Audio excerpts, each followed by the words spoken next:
नमस्कार, मी सविता नादब्रह्म किचनमध्ये तुमचं पुन्हा एकदा स्वागत आहे। आज मी बनवणार आहे मोरावळा। गुळाचा आणि साखरेचा दोन्ही प्रकारचा मोरावळा मी आज बनवणार आहे। त्यासाठी मी हे अर्धा किलो आवळे घेतलेले आहेत। ते मिठाच्या पाण्यामध्ये भिजवून स्वच्छ धुवून पुसून घेतलेले आहेत। आता ते मी वाफवून घेते आणि मग तुम्हाला दाखवते। आवळे वाफवायसाठी ते मी आता आवळे वाफवून घेते आणि मग तुम्हाला दाखवते। आवळे वाफवून मी त्याचे असे दोन भाग करून घेतलेले आहेत। पाव किलो असे त्याचे दोन वेगळे भाग केलेले आहेत, कारण आपल्याला दोन प्रकारचे मोरावळे बनवायचे। त्यासाठी या एका वाटीत ना गुळाचा मोरावळा करायचा आहे ना, त्याच्यासाठी मी काय करणार आहे, हे असे आवळे टोचवून घेणार आहे। आणि साखरेचं करणार आहे ना मोरावळा, त्याच्यासाठी मी अशा ह्याच्या पाकळ्या काढून घेते। हे सगळं करून मी तुम्हाला दाखवते।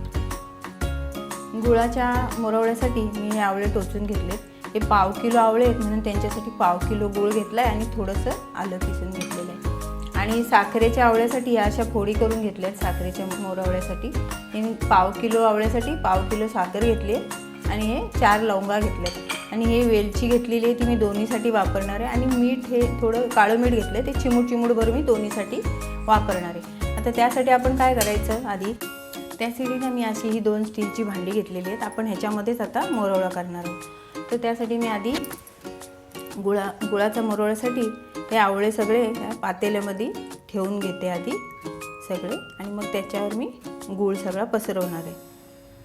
हे बघा, असे सगळे आवळे ठेवून घ्यायचे।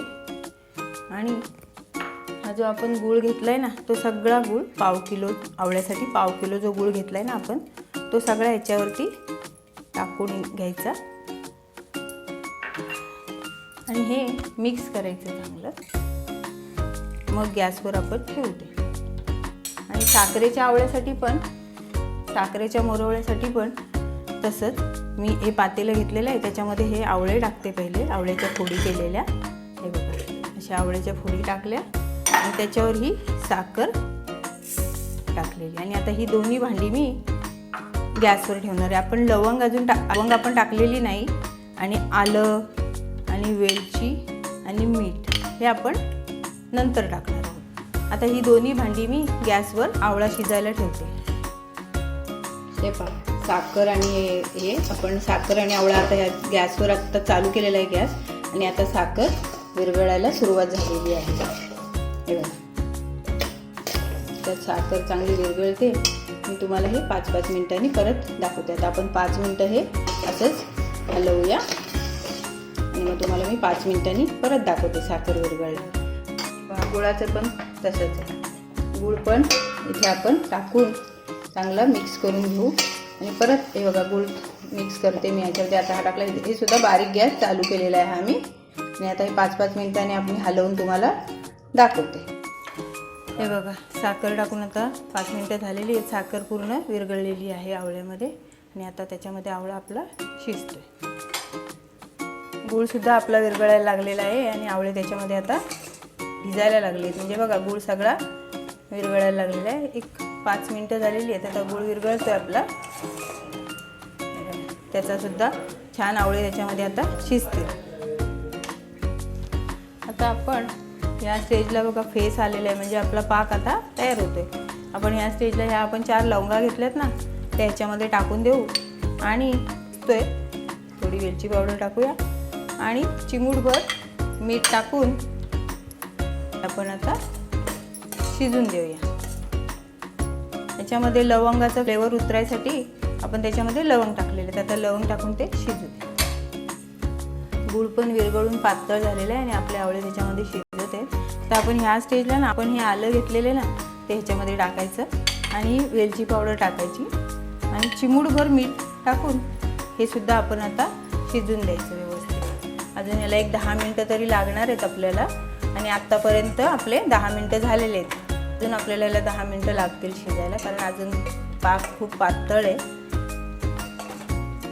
आपल्याला आता 5 मिनिटं अजून झालेली आहेत। बघा, पाक आता थोडा घट्ट व्हायला लागलेला आहे आणि इकडे आपला गूळसुद्धा आता घट्ट व्हायला लागलेला आहे थोडासा। हे बघा, चालू आहे सगळं। दोन्ही आवळे त्यांच्या ह्याच्यामध्ये शिजत आहेत। इथे आवळ्याचं काय महत्त्व किती आपल्या जीवनामध्ये। आवळा आहे ना, आयुर्वेदात सुद्धा आवळ्याला हजारो वर्षापासून औषध म्हणून आवळ्याचा उपयोग केला जातो। पौष्टिक घटक म्हणून त्याचा औषधामध्ये वापर केला जातो. आवळ्याचे फायदे काय बोलायचे. आवळा एकदम विटॅमिन सीने भरपूर आहे. पोट साफ करतो आपलं. त्वचेसाठी उपयुक्त आहे. डोळ्यांचे आरोग्य सुधारतो. लहानांपासून मोठ्यांपर्यंत सर्वांना उपयोगी पडणारा असा हा बहुगुणी आवळा हिवाळा आला की एकदा तरी आपण करायलाच हवा. हिवाळ्यामध्ये आवळे एकदम भरपूर प्रमाणात बाजारात उपलब्ध होतात, तेव्हा घरोघरी मोरावळा होतच असतो. साखरेचा आवळा आहे ना, तो एक चवीसाठी खूप छान असतो आणि चवीसाठी म्हणून तो खाल्ला जातो. पण गुळामधला आवळा आहे ना, तो अगदी आरोग्यवर्धक म्हणून तो खाल्ला जातो. दोन्हीही आवळे तसे शरीरासाठी फायदेशीरच आहेत. आपल्या प्रतिकारशक्ती वाढवण्यात आवळा हा खूप म्हणजे खूप उपयोगी आहे. एकदम केस गळत असले तर केस गळतीसाठी सुद्धा आवळा कोणत्याही प्रकारे आवळा खाऊ शकता. कच्चा आवळा सुद्धा खाल्ला जातो. लोणचं, जॅम, चटणी कशातही तुम्ही आवळा खाऊ शकता. पण मोरावळा हा अगदी पूर्वीपासूनच बनला जातो प्रत्येक घरामध्ये.